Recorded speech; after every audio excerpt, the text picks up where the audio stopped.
Hello, and welcome back to the Girl Log Off podcast. I am your host Katie, and in this episode, I will be discussing the Romanticise Your Life trend. This is a trend where people intentionally find beauty, joy, and meaning in everyday moments rather than focusing on the distant future or big events.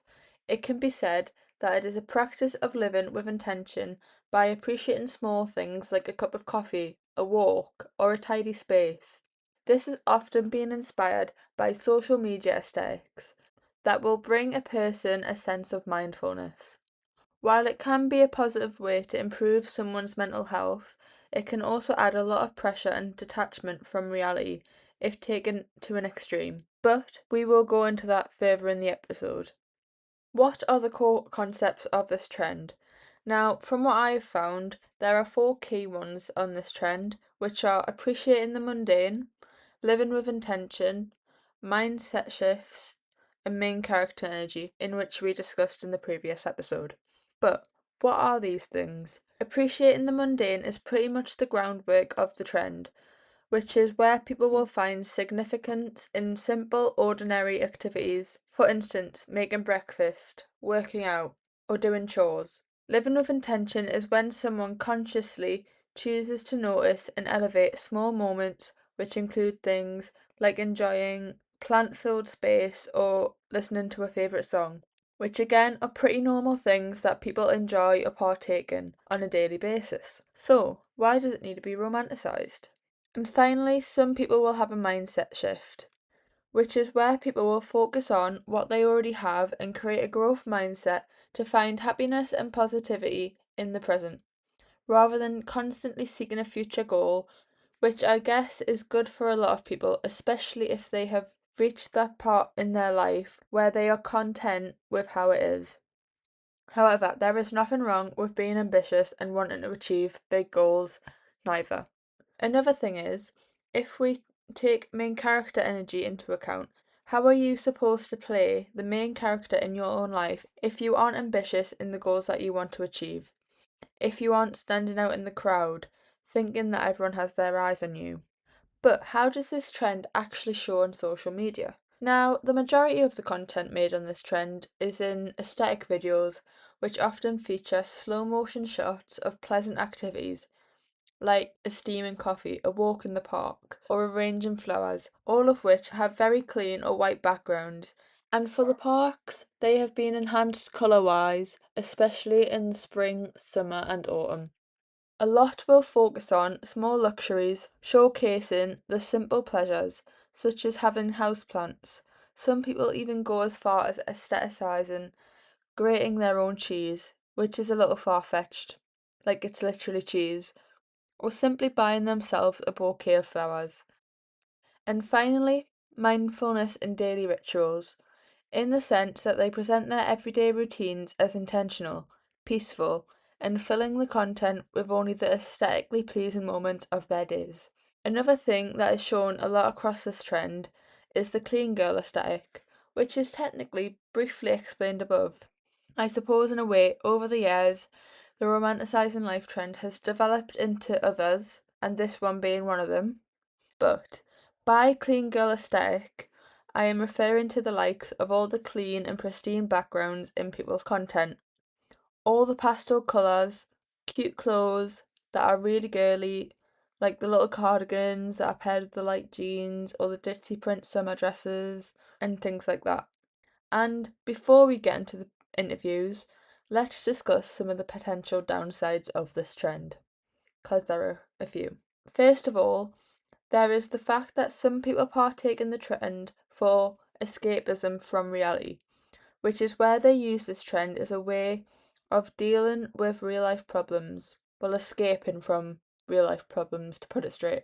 Problems like financial stress and deadlines, which I know I definitely do. I don't do it for financial stress, but I definitely do it for deadlines. I find myself to be a massive procrastinator, which I definitely need to get out of the habit of doing because I find myself, I guess, prioritising and romanticising things that are less important than the things I should actually be doing instead. When actually I should just romanticise the things that I need to complete and the things that should be at the top of my priority list. so that I get them done. Or maybe I just need to stay off social media in order to get things done, because that seems to be my biggest distraction. Another downside is that some people may feel dissatisfied if the reality of life does not match the romanticised version that they have created, which may potentially lead to feelings of disappointment and inadequacy, which I feel like you must have been using this trend as a big escape method for such a long period of time that it is now at the point where it no longer works because you have romanticised something that just isn't true for so long that the truth and reality of your life starts seeping through the gaps. This trend can also add a sort of social pressure on people, as you will have a tendency to only share the perfect, romanticised moments online, which again can create a false sense of reality and a pressure to constantly perform a perfect life, which I feel like this defeats the purpose of the trend, as if you are supposed to be romanticising the stage of life that you are in and not aiming to any future goals, then how come is it that you feel the need to make everything look aesthetically pleasing instead of being realistic in what your everyday looks like? Now, let's get into the interviews. First, we have general TikTok user Anna Clara, who explained to her romanticising life means glamorising hard or unglamorous things in everyday life, which I guess is the opposite of what we discussed before, in the sense that rather than glamorising the likes of a coffee or things that are generally aesthetic and can easily be made aesthetic, instead she's saying that this trend can literally glamorise anything, which to be fair is very much true. I asked her what sort of videos she classes as the creator is romanticising their life, and she listed things like clean girl videos. She also mentioned idealistic days in a life that can't be done in a normal environment as 9 to 5 workers, which refers to the majority of influencers where they post content where they are like, come with me on a content day or come with me to a meeting about this exciting collab. All are little things that are made to look really fun and aesthetic when really, if you think about it, it is a crazy way of living life, because it seems to me that influencers will only post a day in the life when they actually have exciting things planned for the whole day, rather than what just a normal day or the majority of their days look like. I asked her if this trend has changed the way she sees everyday life, and she explained it actually changed because I wanted to be like them. In a way, doing a lot of tasks in a day while being aesthetic. I would say it works for like 3 days, but some habits I still have, which I feel like every person who isn't an influencer and just consumes this sort of content has probably tried this. I know I have, but I know for me it has never lasted more than a day. Well, maybe it has, but that only really happens after I have tidied my room, which let me tell you, that is a very rare occasion. But I feel like that is only because I tend to be a very busy person. Balancing work, uni, and a social life, I never have 5 minutes to myself to quickly tidy my room, so maybe I need to start embracing this trend so that I can start living a more aesthetic life.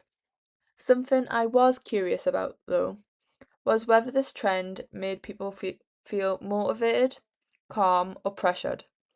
Anna replied, I would say at the start I felt pressured to be like the influencers in the videos because it looks pretty peaceful.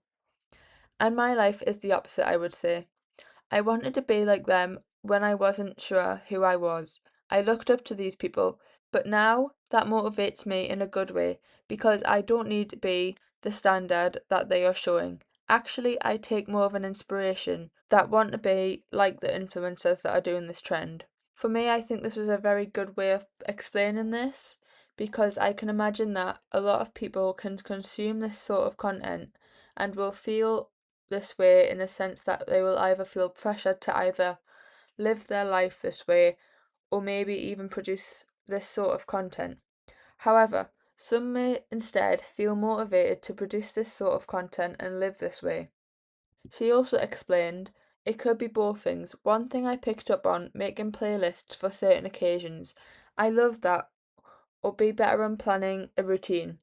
But on the other side, it pressures people to consume a lot, buying things that are not necessary for a study desk, buying clothes, buying decor for their room, and so on.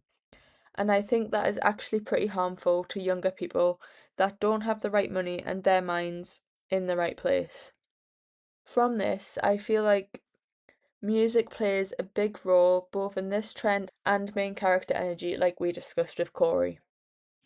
I know I definitely have seen several playlists across Spotify named Romanticising this, Romanticising that, Romanticising my life, and this playlist gives main character energy. And honestly, they match the same vibe of the trend. If you scroll through them playlists, the songs in those playlists are very like motivational and very like girly. Like they feature like what people class as girly pop tunes. Rihanna's in there a lot. Taylor Swift, Sabrina Carpenter, Olivia Rodrigo, and the likes of them. Although for me, music has always been a special part of my life, I find that I almost always have to be listening to music, especially while doing work, as it definitely puts me in the zone. And I do have specific playlists for when I'm studying, for when I'm in the car, for when I'm travelling on public transport, or whether I'm even just sat chilling in the house. And I definitely have fallen for buying those expensive looking stationery items far too many times. Like I've bought it, used it once or twice, and then it goes missing, and then I find it a few months later, or sometimes even a year or two later. And yes, I agree with Anna. I feel like it definitely adds a lot more pressure onto younger people who can't afford all these nice things that are like the likes of stationery, clothes, and so on. Unfortunately, sometimes that pressure will therefore simultaneously fall onto their parents. And finally, I asked her about how she thinks this trend affects people. And she listed a lot of the things that I've listed previously, things like unrealistic expectations. In her words, life is edited into constant beauty and meaning. When real life feels boring, messy, or painful, young people may feel like they're failing at life, which is a really good way of putting unrealistic expectations because I feel like the people consuming this sort of content will have the expectations that if they romanticize their life, all their problems are going to disappear, when simply that's not going to happen. The next thing she listed was comparison and inadequacy. In her words, seeing others' curated routines can intensify feelings of not being productive, attractive, or fulfilled enough. Which is really true, to be honest. Because if you see another person's achievements in life, it is possible that you will feel inadequate if you are comparing yourself to them, which I suppose does defeat the purpose of this trend because in this trend you're supposed to be happy with the stage of life you're in. But again, comparison culture will come back, and in these sort of trends it will definitely seep in. Not as massively as the morning shed or body image especially, but it is definitely still going to be relevant. Moving on, the next thing she listed was emotional suppression. In her words, there is a pressure to make everything soft, aesthetic, or healing, which can invalidate anger, grief, or sadness instead of processing them. Which again I think falls into escapism.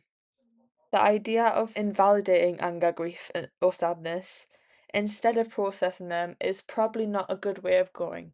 Although a lot of these trends can be positive in many ways, they do definitely have their negatives. And finally, she listed escapism instead of growth. And she described this as, in some cases, it encourages avoiding real problems by aestheticizing struggles rather than addressing it. Which I feel like falls into a bit of the main character energy trend, where I was explaining where people will create a problem that was non existent just simply for feelings of character development and growth. I feel like romanticizing these problems is just in the same boat as creating a problem, except I suppose creating a problem in order to have character development and growth in order to be a main character instead of ignoring the problems like escapism. You are taking the problems head on, knowing that because you've created it, you can easily get out of it. Which, again, in some cases that might not work, but still.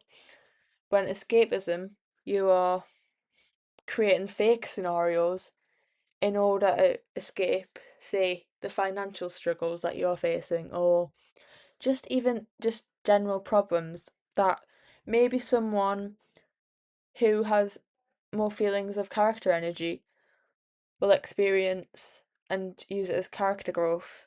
However, again, you're using it to escape. And that's all from Anna. Next, I spoke to another TikTok and Instagram user, Holly Barnfather, who defined this trend as changing your perspective on things to make you enjoy life more, which is a really simple way of explaining it to someone that may not have heard it before.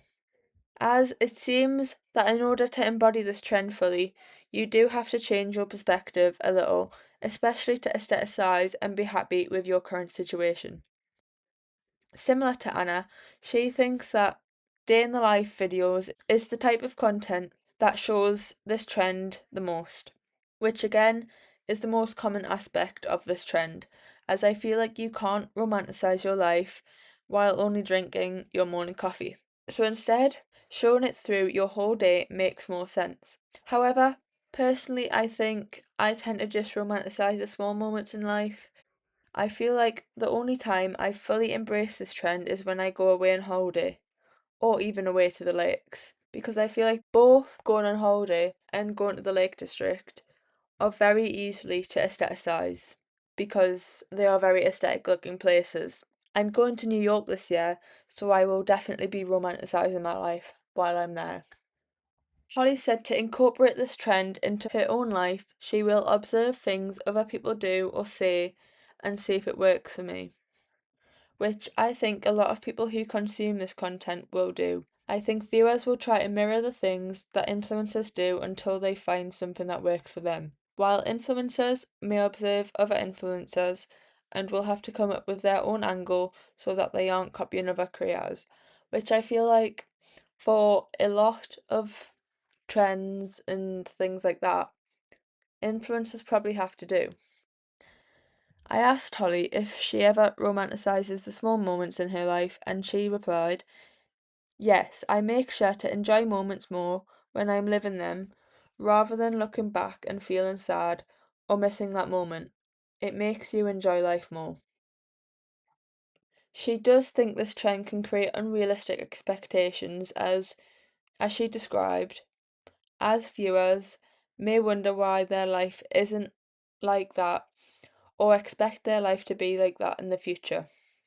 Which is true because I think what a lot of people don't realise is that the job of an influencer isn't just handed to you, and neither is the chances and likelihood you will become an overnight success. A lot of influencers today have worked hard to get where they are. Some have even put years of effort in to get to where they are. Yes, it may seem simpler because compared to a typical 9 to 5 job, it takes less qualifications, but the effort is still definitely there. And finally, I asked her if she thinks that people use this trend as a way of escaping their struggles, and she said possibly, as they could live a different life through their social media platforms and therefore romanticize that life instead. And that's all from Holly. And this brings us to the end of the episode. Hope you enjoyed. Tune in the next episode where I talk about the morning shed.